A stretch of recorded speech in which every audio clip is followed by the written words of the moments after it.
everybody, Ed here with the Digital Digest, and today I wanted to share a quick unboxing and first look at the Sony SEL24240 e-mount full-frame lens. Priced at $9.99 US, you're looking at the first full-frame zoom offering for the e-mount, which makes this pretty significant, especially if you are an e-mount owner from days past, in which often many would complain that Sony was actually making too many zoom lenses for the e-mount. Of course, when it came to full frame or FE designation like we have here, Sony waited over a year to finally deliver a zoom lens for the full frame crowd. And clearly that has to do with a number of different factors I'm not going to get into today. So this is compatible with all e-mount cameras, but specifically again designed for full frame ones like the A7R, A7S, the A7 Original, and the A7 Mark II, and any successors down the road. Now I've got the Zeiss 2470 on here for a little bit of comparison. I'm going to go ahead and get this open.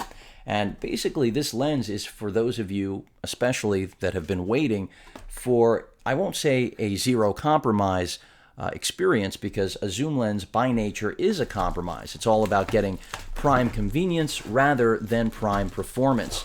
So as I get this out of the box, you can see we've got our lens hood right here, basically the standard Sony hood that comes with just about every zoom lens that I've ever seen. In fact, very similar to the Zeiss, but not quite as constructed as well. It's all plastic as opposed to a combination of materials. The paperwork that's included right here, nothing too interesting to share. And let's get to the lens itself. And what makes this unique, again, is its form factor and convenience. So all about the ability to travel with one lens. If you're looking to eliminate the amount of glass that you carry in your bag, you want to travel light, but not sacrifice at least focal range. Of course, again, you saw the aperture range on this right there. You're not getting prime performance. You're not even getting that f4 that you'll get with the Zeiss 24-70 or the Sony G70-200.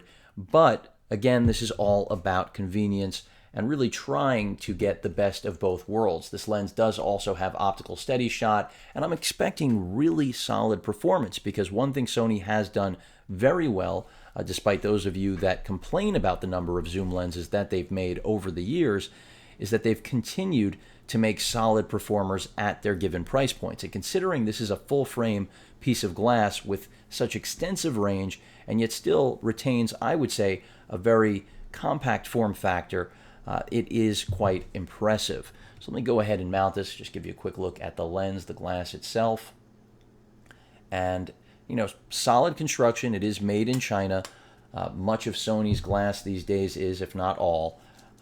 Just for a side-by-side comparison, you can see the difference between the Zeiss 24-70, that is a constant f4, as opposed to this 24-240, and it is pretty wild when you have them side by side that they are that close in terms of size. Of course, performance, I do expect to be substantially different, and that's why I say you have to understand the compromise that this sort of lens brings to the table. And again, it's all about prime convenience as opposed to prime performance.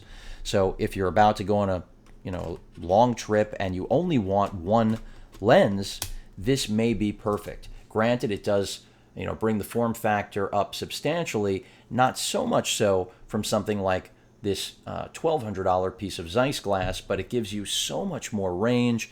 You do still have optical Steadyshot, nice and smooth here on the zoom. A little bit stiff, but you want that. You don't want to have any of the problems that previous Sony zoom lenses had, such as basically sliding, which it doesn't appear to have any of that going on right now. But of course, I will put this through the paces, and really I'm just excited to finally have an all-in-one zoom option for when I want to travel light, when I don't want to take out essentially what I would otherwise, which are these two lenses, which are considerably larger, heavier, and yes, both have f4 constant.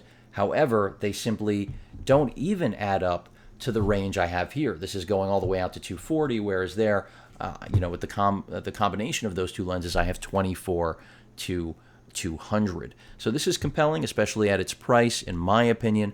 For those of you, again, that have been waiting for it, I will be giving you all an update on its overall performance. I'm expecting good things. I think this is optimized both for still and video, and it'll only become more exciting once Sony adds a 4K option that can record internally into its full-frame E-mount lineup of bodies. So again, this is the A7R that I'll be testing this on. So if you have an A7 Mark II, even more stabilization to utilize. But again, this is really, in my opinion, one of the, I would say, best values if you're after this sort of compromise, because you require the convenience of such focal range without wanting to change lenses. Any questions or comments, please feel free to post them. And of course, as usual, please feel free to subscribe. Later.